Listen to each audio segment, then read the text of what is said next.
ज्ञान YouTube channel में जुड़े हुए सभी सत्संगी जनों एवं प्रबुद्ध श्रोताओं का स्वागत है। सभी का अभिनंदन है और सभी को मेरा प्रेम पूर्वक जय शिव जय शिव।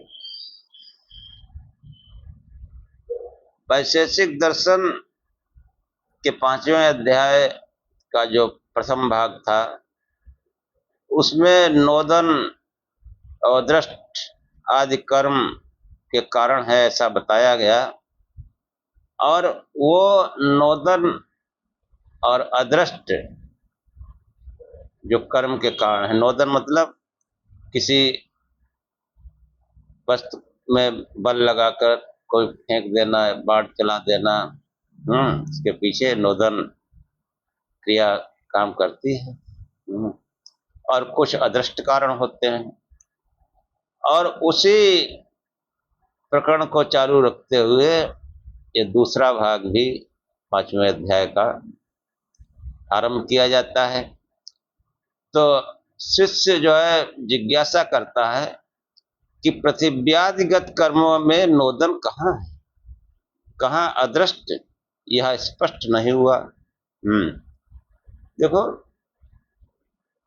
ये जो शिष्य जिज्ञासा करता है या शिष्यों को उपदेश किया, ये एक शैली रही है आचार्यों की।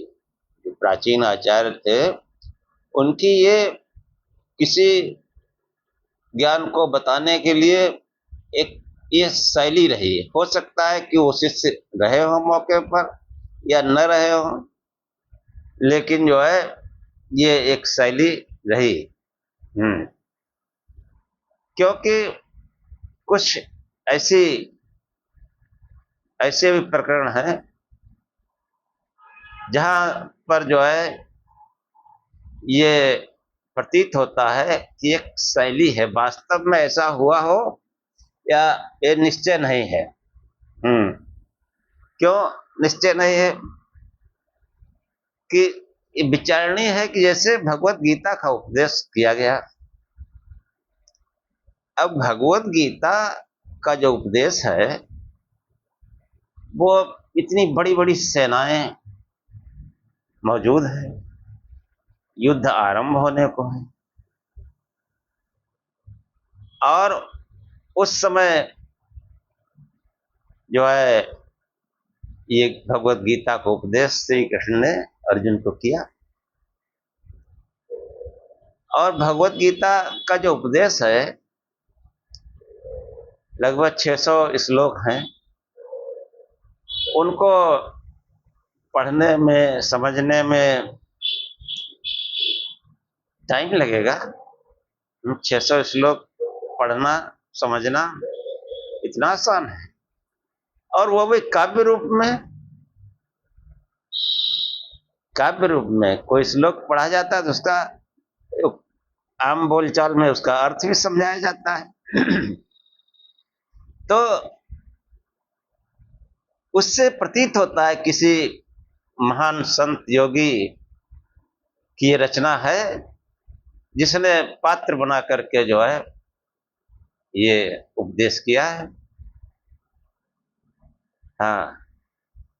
जैसा मेरा विचार है, और ये परंपरा पहले से चली जा रही है। कि चाहे वो जितने भी हमारे 6 शास्त्र हैं उनमें यही है कि शिष्य जो है प्रश्न करते हैं, जिज्ञासा करते हैं, और आचार्य उसका उत्तर देते हैं। अब आचार्य और शिष्य का ये सिस्टम गुरुकुल पद्धति में रहा है, ऐसा नहीं है, रहा है, लेकिन उसी पद्धति का अनुकरण करते हुए आगे जो है ये सब ज्ञान परंपरा चली आई। क्योंकि ये जो बार बार शिष्य जिज्ञासा करता है, शिष्य प्रश्न करता है, शिष्य तर्क करता है, ये प्रक्रिया कितनी रही कितनी नहीं रही, ये हमारे महान ऋषियों का अपना चिंतन है, अपना विचार है। कि वो एक आचार्य और शिष्य का माध्यम बना करके ज्ञान की मीमांसा करते हैं, उपदेश करते हैं। विवेक चूड़ामणि में भी ऐसा ही है। तो वो जो है, क्योंकि भगवत गीता में विचार करने पर तो ऐसा लगता है एक दिन में तो उपदेश हो ही नहीं पाया होगा। और फिर वो सेनाएं, अब वही फिर लीला श्राप वरदान आ जाता है कि वो सेनाएं बिल्कुल जड़वत हो गई, खड़ी हो गई। अरे सेनाएं कैसे जड़वत खड़ी हो गई? सूरज चांद सितारे सब रुक गए, कैसे रुक जाएंगे? हाँ, और फिर सब जड़वत हो गए तो वो धृतराष्ट्र भी सुनता रहा, वो संजय बताता रहा, बाकी सब जड़वत हो गए। तो ये सब प्रकरण जब विचार किया जाता है कि विचार बड़ी चीज है, तो ये जो उपदेश है ये एक परंपरा है। ऐसे ही भगवत गीता का भी ज्ञान जो है ये आचार्य और शिष्य की परंपरा में है।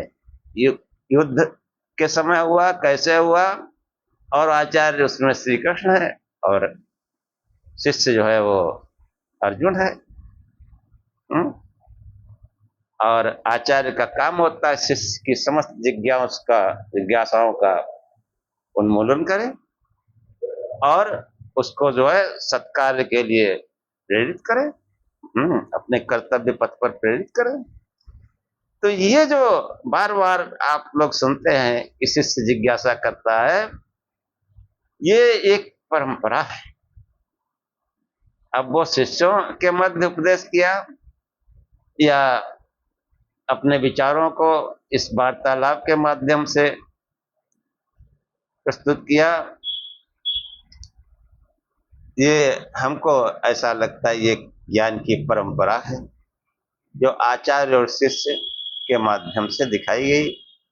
क्योंकि भगवत गीता का जो महान ग्रंथ हमारे बीच में है, दो सेनाएं आप आमने सामने खड़ी हों और फिर ये उपदेश किया जाए, ये कुछ समझ में नहीं आता। इतना जरूर निष्कर्ष निकलता है, कितना भी मतलब जो है वातावरण प्रतिकूल हो, क्योंकि सेनाएं खड़ी हैं तो प्रतिकूल वातावरण, ज्ञान का वातावरण तो है नहीं वहां। लेकिन अगर सच्ची लगन हो तो किसी भी परिस्थिति में ज्ञान किया जा सकता है।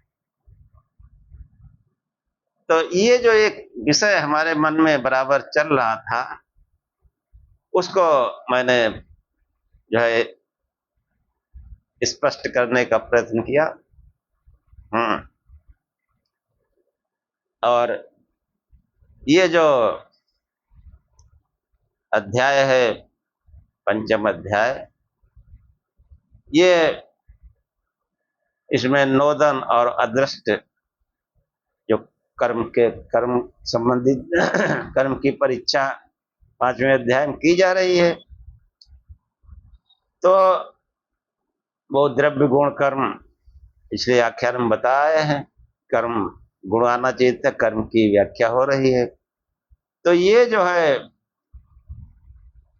कर्म का प्रकरण जो है, ये अदृष्ट और नोदन आदि कर्म के कारण ये प्रकरण चालू है और इसी को आज के आख्यान में इसी इसको आगे आचार्य ने बताने का प्रयत्न किया है। उसी से जो है आज का आख्यान आरंभ करते हैं।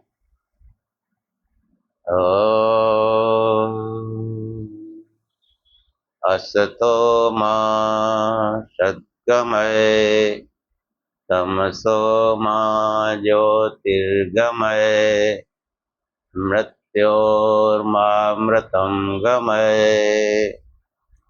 हे परम गुरु परमात्मा, हमें असत्य से सत्य की ओर ले चलो, अंधकार से प्रकाश की ओर ले चलो तथा मृत्यु से अमरता की ओर ले चलो। नोदन एवं अदृष्ट आदि कर्म के कारण हैं तो शिष्य जिज्ञासा करता है कि पृथिव्यादिगत कर्मों में नोदन कहाँ है और दृष्ट कहाँ है, या स्पष्ट नहीं हुआ। पिछले भाग में ये बताया गया था नोदन और दृष्ट कारण। आचार्य ने जो है स्थिति को स्पष्ट करते हुए बताया कि नोदन अविघातात् संयुक्त संयोगाच पृथिव्याम कर्म, कि नोदन रूप अविघात से, संयुक्त संयोग से और पृथ्वी आदि में, पृथ्वी में कर्म होता है।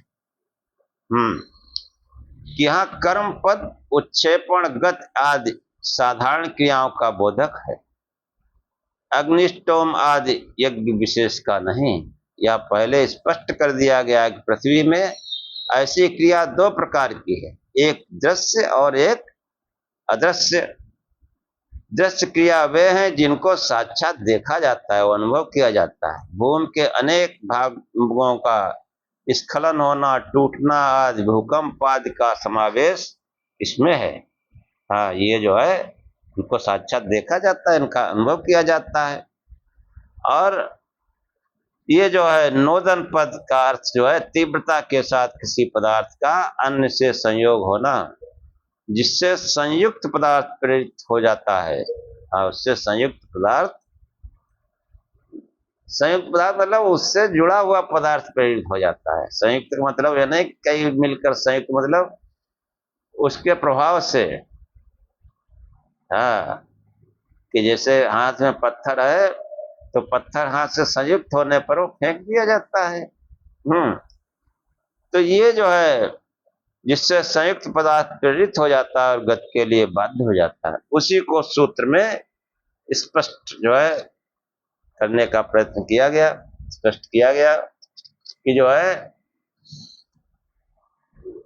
और उसी को स्पष्ट करने की भावना से अभिघात कहा। अभिघात पद का अर्थ गहरी चोट या धक्का है।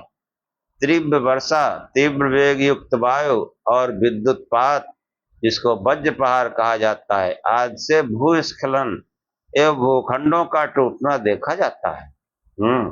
बारूद आज से बड़ी बड़ी चट्टानों को तोड़ना इसी में आता है। भारी वर्षा आदि के धक्के नोदन रूप संयोग से पृथ्वी में क्रिया उत्पन्न हो जाती है।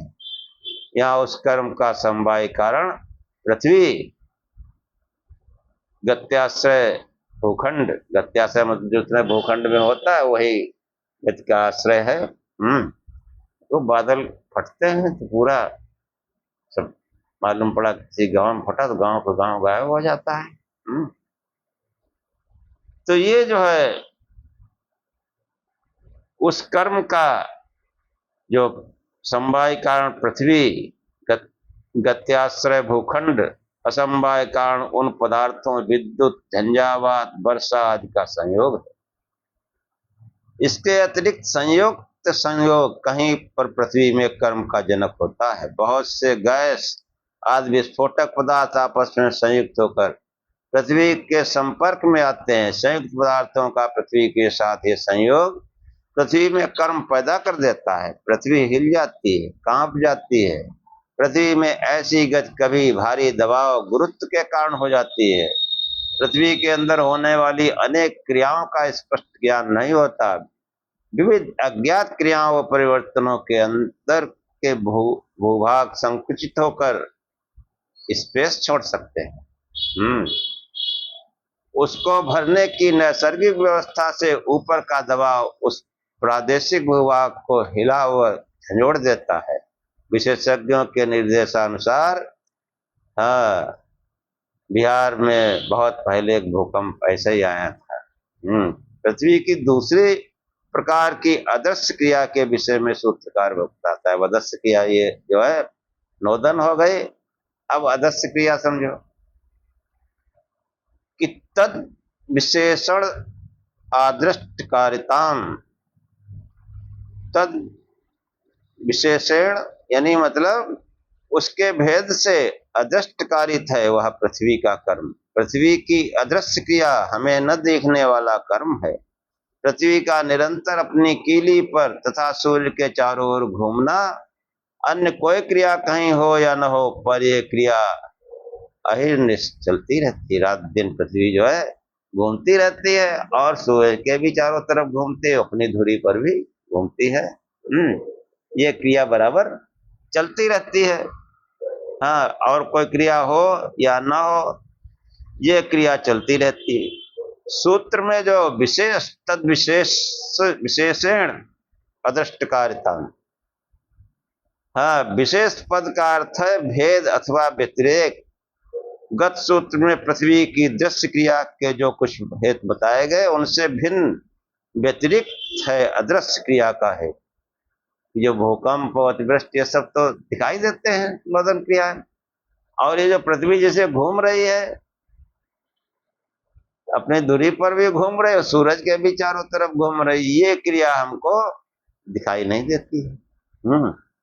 ये जो है वह हेतु जो अदृश्य क्रिया का हेतु है, उसी को यहाँ पर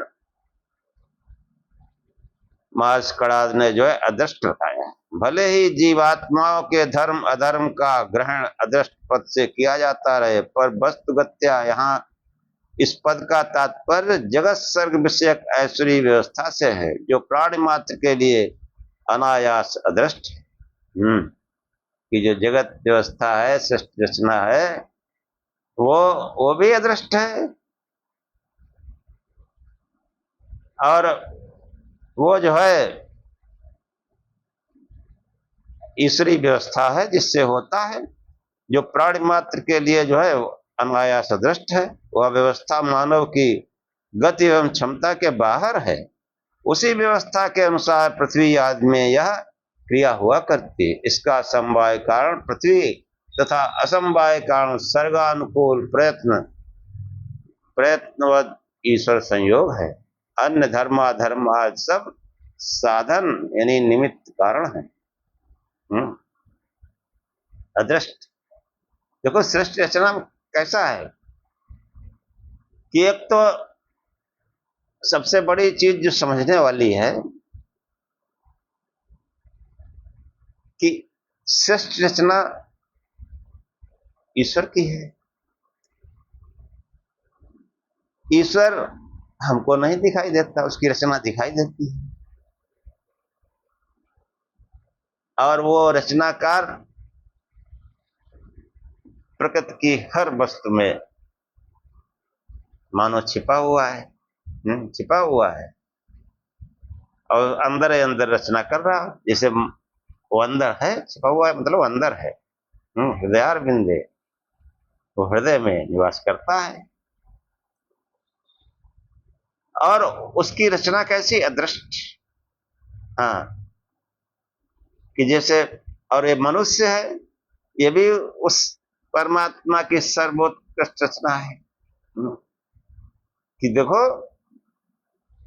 रचना का ऐसा सिस्टम है कि एक तो रचना सूरज चांद सितारे पेड़ पौधे वनस्पति जीवधारी, ये सब उस ईश्वर की रचना है। इसको कोई दूसरा नहीं रच सकता। कोई बड़े से बड़ा वैज्ञानिक हो, बड़े से बड़ा योगी महात्मा महापुरुष हो, वो एक गेहूं का दाना नहीं बना सकता। दाने से दाना बना लेता है, दाने को परिष्कृत कर देता है। कि देसी आम से वो कलमी आम हो जाता है, बड़ा बड़ा आ जाता है, और उसको जो है फिर उस पर ध्यान न दिया जाए तो वो कलमी फिर धीरे धीरे धीरे धीरे वही देसी में आ जाएगा, कन्वर्ट हो जाएगा। उसको जो है उसका, हाँ, उसमें ये मनुष्य तिकड़म करता है, और मनुष्य भी जो है क्रिया करता है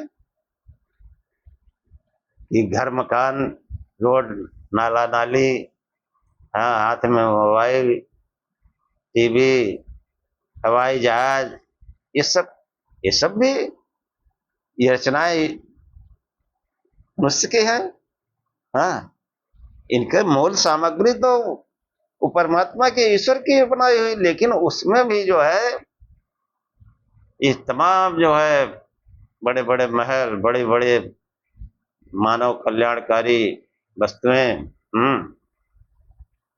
जा रहे हैं वर्ष से, मोटरसाइकिल पे, हवा में उड़ रहे हैं, हवाई जहाज से जा रहे हैं। तो मनुष्य जो है वही वो रचना करता है। और ये मैं जो बताने जा रहा हूं इसको बहुत ध्यान से सुनने की जरूरत है कि नंबर एक रचना जो है वो ईश्वर की है। ये प्राकृतिक पदार्थों को ये मनुष्य नहीं बना सकता, लेकिन फिर ये भी बहुत बड़ा खिलाड़ी है। इसने भी तमाम जो है अपने उपयोग के लिए तमाम वस्तुएं बना ली। तो सुई से लेकर हवाई जहाज तक प्रथम जो मूल रचना है वो ईश्वर की है, और उसके बाद जो भी रचना हमको दिखती है वह मनुष्य की है। इसके अलावा तीसरे की कोई रचना नहीं है, ये विचारणीय है। या तो वो ईश्वर की रचना है या मनुष्य की रचना है, तीसरे की कोई रचना नहीं है। हाँ, अब कहो कि जो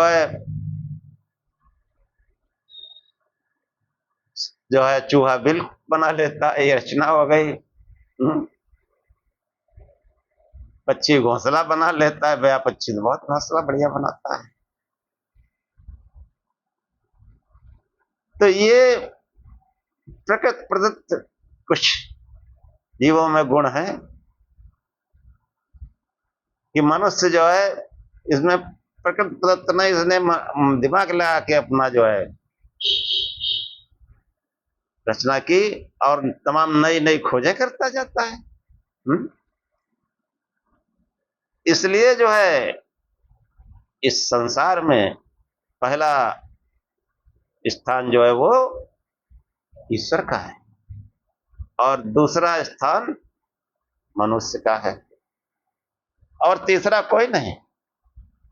इसलिए मनुष्य को चाहिए कि एकमात्र उस परमात्मा की रचना करे, पूजा करे, उपासना करे। और वो उसकी रचना कैसी है? वो भी अदृष्ट है, उसकी रचना भी अदृष्ट है। ये अदृष्ट और नोदन को समझाने के लिए इतना समझाया कि रचना कैसी अदृश्य है। ये पृथ्वी घूम रही है, बच्चा पैदा होता है, अब टकटकी लगा के देखे रहो कितने टाइम बढ़ता है। आप नहीं बता पाएंगे, उसको देख ही नहीं पाएंगे कब बढ़ा, कितने टाइम बढ़ा। हाँ, और धीरे धीरे बड़ा हो जाता है, जवान हो जाता है। कोई पौधा हो जो बहुत तेजी से बढ़ता हो, जैसे बरसात में बहुत तेजी से पौधे बढ़ते हैं। मक्का वगैरह जो है वो मालूम पड़ा 1-1.5 महीने में पूरा फुल साइज हो जाता है पेड़। अब आप टकटकी लगाए देखते रहो कितने टाइम में पेड़ बढ़ा है, नहीं जान पाएंगे। क्यों? ये कर्म जो है अदृष्ट है, ये उस ईश्वर की प्रेरणा से होता है। और हमारा जो कर्म है वो नोदन है। नोदन कैसा कि मकान बनाया किसी मनुष्य ने, और मिस्त्री है, मनुष्य ही है, तो उसने जो है वो मालूम पड़ा आज 2 फुट दीवार बना दी, 3 फुट बना दी, 4 फुट बना दी। ये दिखता है, ये नोदन। और उसको बनाने के लिए बल लगाना पड़ता है, ईंट उठाना, गारा बनाना, और उसको जोड़ना।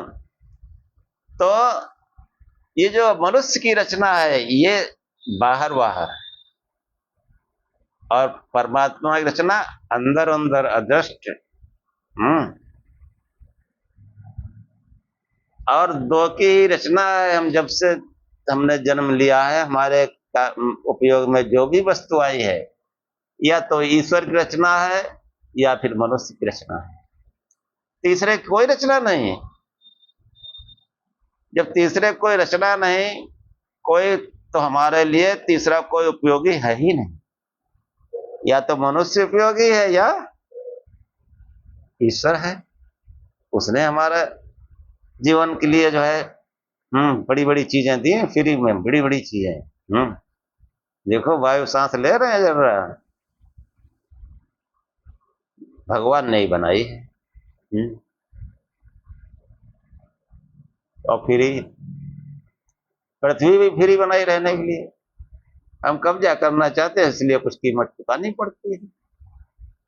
वैसे आप चले जाओ कहीं, कहीं सार्वजनिक स्थल पर आप सो सकते हैं, रेलवे स्टेशन पे सो जाओ, बस अड्डे पे सो जाओ, सड़क किनारे फुटपाथ पे सो जाओ, सो जाते हैं बहुत लोग, बेचारे गरीब लोग परदेसी आते हैं। कुछ लोग स्थायी उसको बना लेते हैं, झुग्गी झोपड़ी में कन्वर्ट कर देते हैं। लेकिन फ्री व्यवस्था, उसने सूरज बनाया, उसके प्रकाश की फ्री व्यवस्था, जल बनाया और फ्री व्यवस्था। हम अपने घर में जो टोटी लगा लेते हैं उसके लिए कुछ देना पड़ता है, क्योंकि उसमें मनुष्य करामात है, वो करामात करेगी, कीमत वसूल करेगा। ये समझने की चीज है। तीसरा कोई भी जो है, कोई की रचना ही नहीं है, और जब रचना नहीं हमारे काम की, तीसरा कोई उपासनीय भी नहीं है। ये खास चीज है, तीसरा कोई उपासनीय नहीं है। यही हमको बुद्धि लगाना है कि संसार की रचना किसने की। शिक्षा में भी आया, पहले ही बता चुके। इसने सूरज चांद बनाया, इसने तारों को चमकाया, जिसने चिड़ियों को चहकाया, जिसने फूलों को महकाया, जिसने सारा जगत बनाया। हम इस ईश्वर के गुण गाएं, उसे प्रेम से शीश। और गायत्री मंत्र भी यही कहता है, तत्सवितुर्वरेण्यं भर्गो देवस्य धीमहि धियो यो न प्रचोदयात्। वह परमात्मा जिसने संसार की रचना की, वह वर्णीय है, उपासनीय है, अन्य कोई उपासनीय नहीं है। और उस परमात्मा देव के जो वर्णीय होता है उसका गुणगान करने लगते हैं, उसको पुकारने लगते हैं, आओ भैया। जो देखो कार्यक्रमों में जो श्रेष्ठ होता है उसको कितना वेलकम किया जाता है। हाँ, तो वेलकम करना ये भजन है, उपासना है, वेलकम, आओ भाई। हाँ, अपने छोटे छोटे काम, कोई मंत्री नेता अधिकारी आ गया, आइए साहब, आइए आइए आइए नेताजी, आइए मंत्री जी, है। ऐसे ही वो परमात्मा जो है वही वर्णीय है, तत्सवितुर्वरेण्यं। वह परमात्मा जिसने संसार की रचना की, सविता माने प्रसव करने वाला, उत्पन्न करने वाला, बनाने वाला, रचने वाला। हाँ, जिसने संसार की रचना की वो वर्णीय है, इन्हीं उपासना की योग्य है। और उसके जो है विशुद्ध तेज का हम ध्यान करते हैं कि वो हमारी बुद्धि को सन्मार्ग में प्रेरित करें। बुद्धि सन्मार्ग में चलेगी तो सभी कष्ट दूर हो जाएंगे। हाँ, सब कुछ वांछित की प्राप्ति हो जाएगी। हमको तो पता ही नहीं कि क्या हमारे लिए अच्छा है, क्या खराब है।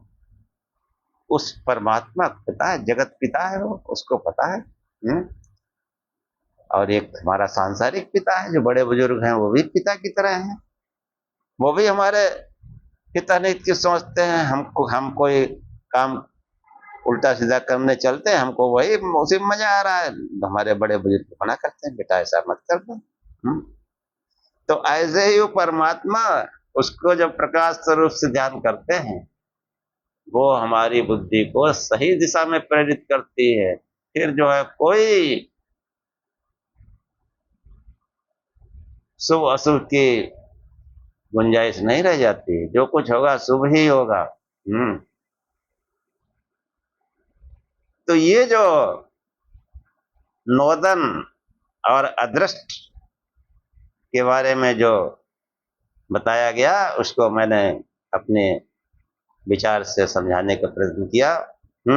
अदृष्ट पद जो है विशिष्ट तात्पर्य की ओर संकेत किया गया है, उसका विवरण विविध प्रकार से प्रस्तुत किया जाता है। कहीं इसको पदार्थगत शक्ति कहा गया है, अर्थात इन पदार्थों की अपनी यह विशेषता है। कहीं इसे सूर्यादि के आकर्षण रूप में दिया गया है, पर इन समस्त प्रक्रियाओं के पीछे बैठा हुआ जादूगर बराबर झांकता रहता है। देखो कितना आचार्य ने अच्छा लिखा, आचार्य देवी शास्त्री। इन पदार्थों के पीछे बैठा वो जादूगर, मतलब वो ईश्वर। हाँ, बाहर की चीज को देखकर अज्ञानी मानव उस वस्तु भूत आधार को भुला देता। यही बात कि बाहर जो है बैठा व्यक्ति वो इस बात को भुला देता है कि इस ब्रह्मांड के पीछे वो कोई आधार वस्तु, इस सूर्य आदि के पीछे, इन सब प्रक्रियाओं के पीछे, सब हलचलों के पीछे वो जादूगर बराबर झांकता रहता है। देखो अच्छा, जादूगर, हाँ, उससे बड़ा कोई जादूगर नहीं। उससे बड़ा कोई जादूगर नहीं। देखो कैसे कैसी रचनाएं हैं। और वो जो है अज्ञानी मानव उस वस्तुभूत आधार को भुला देता है। हाँ? और अथवा कहिए कि भूला बैठा है, और बाहर के में जो है बाह्य में, अधर में लटका हुआ, अधर में, न इधर के न उधर के, समस्त शक्ति का वस्तु में निधान, व आकर्षण आदि का विधान उसी करुणा वरुणालय महान प्रभु का प्रधान चमत्कार, प्रधान चमत्कार है। अब ये जो हम शरीरधारियों की पूजा करते हैं, इनका चमत्कार थोड़ा ही है। ये तो कोई महान पुरुष हुए, ठीक है, अच्छी बात है। हमारे ऋषि मुनि वो भी महान पुरुष हुए। कणाद जो है जिन्होंने इस शास्त्र की रचना की, वो भी कितने महान थे, जो हमको बता रहे हैं। हमको तमीज सिखा रहे हैं, सीखना चाहिए। हाँ, नहीं तो अधर में लटके हैं बड़े बड़े विद्वान, खड़े हैं, बाल समय रे बच्ची लियो तब तीनों लोग भयो दिया। ये ज्ञान है? न ये सनातन है, न ज्ञान है, पाखंड है, बकवास है। बड़े बड़े विद्वान इसी में लगे हुए हैं, क्या कहूं। इसीलिए ये जो है प्रज्ञान चैनल स्टार्ट किया। प्रज्ञान का अर्थ ही होता है उत्कृष्ट ज्ञान। ये गंभीर विषय है, आध्यात्मिक मनोरंजन के विषय नहीं है। और जब इस विषय को समझेगा तो मन में इतना अनुरंजन होता है, इतना आनंद होता है कि कुछ खाए पिए नहीं हो, न कुछ हो, कोई वस्तु नहीं, फिर भी आनंद में गोता लगा रहा। ऐसा ज्ञान। और सुनने वाला भी गंभीर हो जाएगा, कहने वाला तो गंभीर होगा ही। ये मनोरंजन थोड़ा ही है। हाँ, वो जो है कालिया नाग पानी में रहता है, कई फन है उसके। क्या बात है, कैसे कैसे। अब वैज्ञानिक जो है इन्हीं को तो लेके लोग उपहास करते हैं। फिर बड़े बड़े विद्वान उनको प्रूफ करने में लगते हैं, लेकिन प्रूफ होता नहीं। इसीलिए पढ़े लिखे लोग वो कहते हैं धर्म बकवास। हाँ, बढ़िया से नौकरी हो, बढ़िया सी बीवी हो, बस कोई मतलब नहीं। और हिंदुस्तान बेकार है, चले जाएंगे यूरोप अमेरिका में जाके बस जाएंगे। सनातन के बारे में कुछ पता ही नहीं। हाँ, कभी कभार परेशान होते हैं तो वो भी फिर भी पाखंडियों के यहाँ जाके दंडवत करते हैं, चलो कुछ बुद्धि सही हो जाए। अब वो उनकी भावना से उनको फल मिलता है, भावना अच्छी है फल मिल जाता है। कहीं भी जाओ वो बस, हाँ, एक प्रक्रिया है कि हम किसी मंदिर में जाए, चाहे किसी देवी देवता की फोटो मूर्ति हो, हम हाथ जोड़ते हैं, आंख बंद कर लेते हैं। अरे आंख बंद कर अंतर्यामी से हम अपना संपर्क जोड़ते हैं, उसी से कार्य सिद्धि हो जाती। और सामने है वो, उसको हम श्रेय देते हैं। हाँ, वहां ऐसा हो गया, बार बार दौड़े जा रहे हैं, और वहां भी एक पाखंडी बैठे हैं। तो ये जो है हमारे महान आचार्यों ने जो है शास्त्रों में जो रचना की उनको पढ़ना चाहिए। हाँ, वैदिक साहित्य, वेद शास्त्र से चिल्लाते हैं, न कोई वेद पढ़ता है न कोई शास्त्र पढ़ता है। वेद शास्त्र पढ़ोगे तो अलमारी खाली हो जाएगी, एक ही बचेगा। सब वेद विरुद्ध हैं। वेदों में इनका कोई नाम निशान नहीं, वर्णन नहीं कोई। तो ये जो है कितना सुंदर आचार्य उदयवीर शास्त्री ने बखान किया। हाँ, कि जो है कि सूर्यादि के आकर्षण का रूप दिया गया, पर इन समस्त प्रक्रियाओं के पीछे बैठा हुआ जादूगर बराबर झांकता है। बाहर की चीज को देखकर अज्ञानी मानव उस वस्तुभूत आधार को भुला देना चाहता है। बाहर भटकता रहता है, अथवा कहिए भूला बैठता है, और बाह्य में अधर में लटका रहता, नहीं इधर उधर। इसलिए बाह्य नहीं, अंदर देखो, अंदर को याद करो, भाई ध्यान करो। ध्यान करो सीधे उस प्रकाश स्वरूप का। भर्गो देवस्य धीमहि, उस देव के विशुद्ध तेज का हम ध्यान करते हैं। तेज स्वरूप है, प्रकाश स्वरूप है। उसको भूला बैठा है और बाह्य के अधर में लटका है। समस्त शक्ति का वस्तु में निधान व आकर्षण आदि का विधान उसी करुणावरुणालय महान प्रभु का प्रधान चमत्कार है। कितना सुंदर जो है वर्णन किया गया है। और इन सब चीजों पर विचार करने से मन कितना आनंदित हो जाता है। हाँ, तो वही जो हृदयारविंद है, जो हृदय में विराजमान है, उस परमात्मा का स्मरण करें। कोई अंतर मंत्र नहीं, वो मंत्र, वो उसका नाम ही बड़ा, सबसे बड़ा मंत्र है। हाँ, प्रत्येक मनुष्य कल्याण ही चाहता है, वो कल्याणकारी होने से उस प्रभु का नाम शिव है। और वेदानुकूल जो स्वरूप है उस निर्गुण निराकार का गुण स्वरूप रूपक भगवान शंकर की उपासना करें, अन्य किसी की नहीं, केवल भगवान शंकर की। और शिव नाम का जाप करें, प्रकाश स्वरूप से ध्यान करें, बस इतना ही है। हाँ? और अब आगे आख्यान में कुछ बताने का मन नहीं करता है, इसलिए आज का आख्यान यही समाप्त करते हैं। बाकी जो है, हाँ, आख्यान मतलब सत्संग हो गया। अब ज्यादा आगे विषय को बढ़ाने, शांत जल में डेले फेंकने के समान है। तो खूब शिव शिव जपिए, प्रकाश स्वरूप से ध्यान करिए, और इन आख्यानों को पूरे मनोयोग से सुनिए। भगवान की दया होगी, सन्मार्ग मिलेगा, अवश्य मिलेगा। ओम सहनाववतु सहनौ भुनक्तु सह वीर्यं करवावहे तेजस्विनावधीतमस्तु मा विद्विषावहे।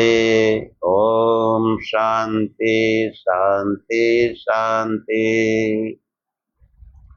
हे परमात्मा, हम दोनों श्रोता और वक्ता की साथ साथ रक्षा करें, साथ साथ पालना करें। हम दोनों साथ साथ बल को बढ़ावें, पराक्रम करें। हमारा पढ़ा पढ़ाया एक साथ तेजस्विता को प्राप्त करे, संसार में फैले। हम आपस में द्वेष न करें। कितने बढ़िया प्रार्थना है, कैसा समता का भाव है, समानता का भाव है। सहनाववतु सहनौ भुनक्तु सह वीर्यं करवावहै तेजस्विनावधीतमस्तु मा विद्विषावहै। ओम शांति शांति शांति। हे परमात्मा, हम दोनों को, श्रोता और वक्ता दोनों को, दैहिक दैविक भौतिक हर प्रकार से शांति प्राप्त हो। हमारे जीवन में कोई दैहिक दैविक भौतिक कष्ट ना आए। जो इन आख्यानों को पूरे मनोयोग से सुनेगा, निश्चय ही वो दुखों से छूट जाएगा। निश्चय। हम्म, ओम शांति शांति शांति। जय शिव।